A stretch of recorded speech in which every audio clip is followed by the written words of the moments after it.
Tanah airku tidak kulupakan, kan terkenang selama hidup. Bismillahirrahmanirrahim.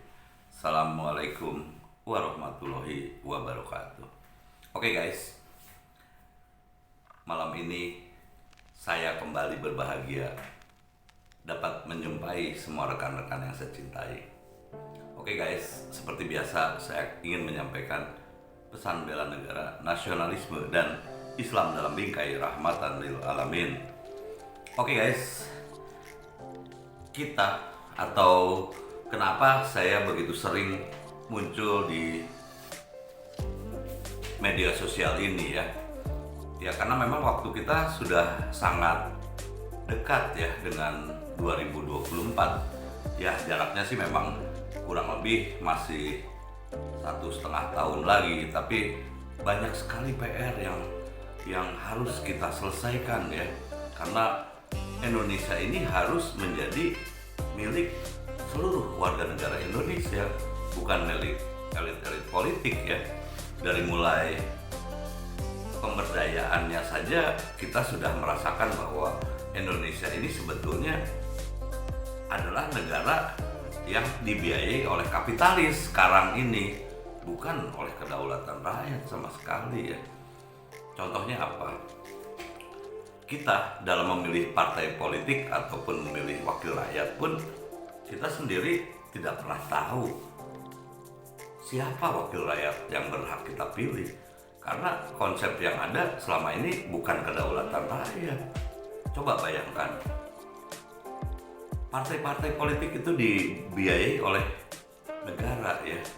Kemudian yang bisa menguasai tentu orang-orang yang punya uang ya, karena pada dasarnya mereka yang bisa mengorganisir massa dan sebagainya hingga mempunyai perwakilan di seluruh Indonesia. Kemudian mereka bisa mendirikan partai politik. Kalau tidak punya uang tidak mungkin hal itu, ngomong kosong ya, karena memang platformnya adalah partai politik itu tidak dari iuran anggota, tapi dibiayai oleh rakyat, dan syaratnya adalah punya perwakilan di seluruh Indonesia. Siapa yang mampu untuk hal itu? Dan bahkan apabila kondisi platform seperti itu dijalankan terus, kita akan begini-begini saja ya. Ya, seharusnya kenapa partai politik pada saat Orde Lama atau pemerintahan Bung Karno itu bisa militan ya? Ya saya ngomong terbuka saja. Pada saat itu ada yang namanya Partai Komunis Indonesia atau PKI ya. Mereka mempunyai anggota partai yang sangat militan dari grassroots di bawah ya. Mereka berdikari dengan iuran sendiri para anggotanya, dan mereka melahirkan wakil-wakil rakyat yang militan, sehingga pada akhirnya mereka mendapat dukungan dari konstituen di bawahnya begitu militan, sehingga partai ini cepat melesat ya. Sehingga dalam pemilu tahun 55 pun mereka mempunyai suara yang cukup signifikan di samping PNI ya. Pada saat itu juga PNI berprinsip sama ya, mereka mempunyai militansi dengan iuran dan sebagainya ya dari para anggotanya, sehingga membentuk satu kekuatan masyarakat yang real ya. Toh pada saat mereka bisa mewakilkan anggotanya di parlemen, mereka bisa menyuarakan aspirasi rakyat secara sesungguhnya, dan konstituen itu dipilih oleh rakyat dengan kondisi yang antara konstituen pemilihnya dan anggota parlemennya ini mempunyai hubungan yang baik, pasti ya, karena mereka dipilih oleh rakyat ya. Nah, kondisi ini pada saat zaman Orde Baru dibantai semua. Jadi pada saat pemerintahan Pak Harto, ya dengan adanya isu G30 SPKI, banyak sekali rakyat yang dibantai, bahkan dibunuh. Itu bukan orang PKI saja, tapi orang-orang dari partai golongan kiri terutama ya, seperti misalnya Murba, kemudian partai PNI.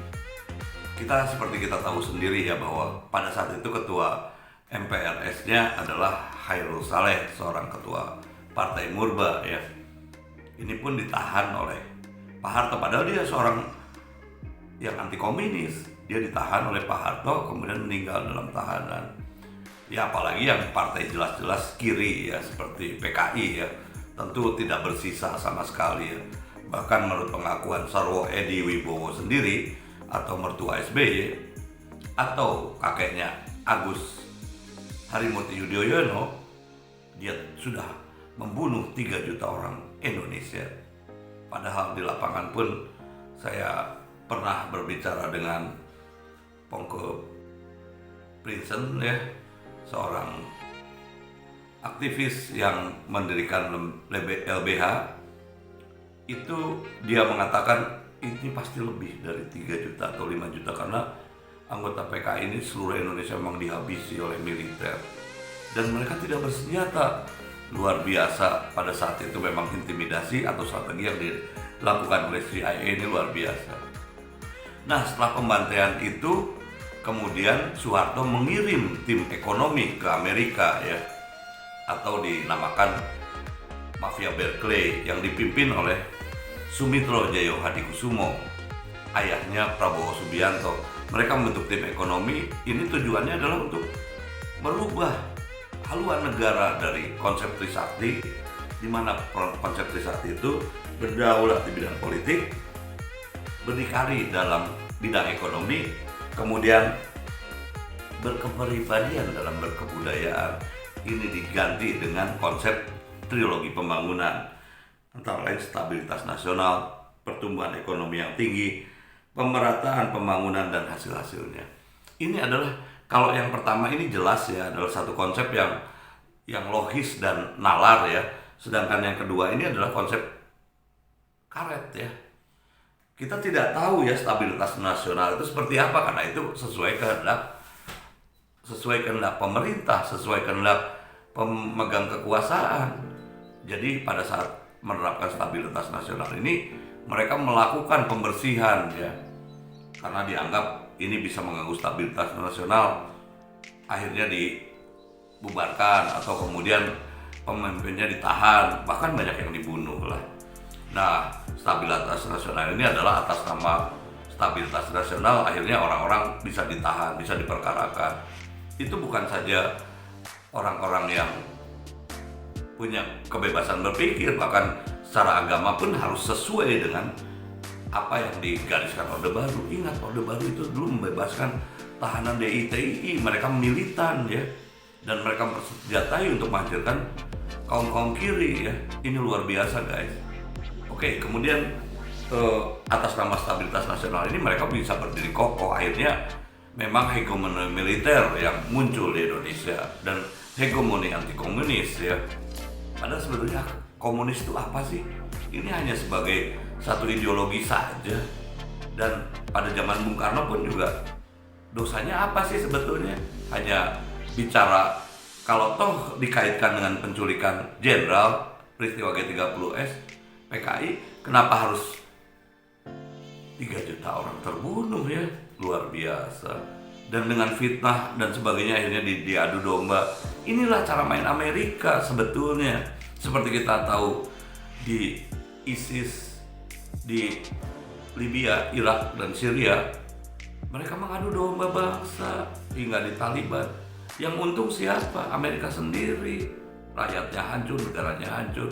Toh pada akhirnya sumber energi yang ada di sana dikuasai oleh Transnational Corporation Amerika Serikat, dan tidak berkurang sedikit pun.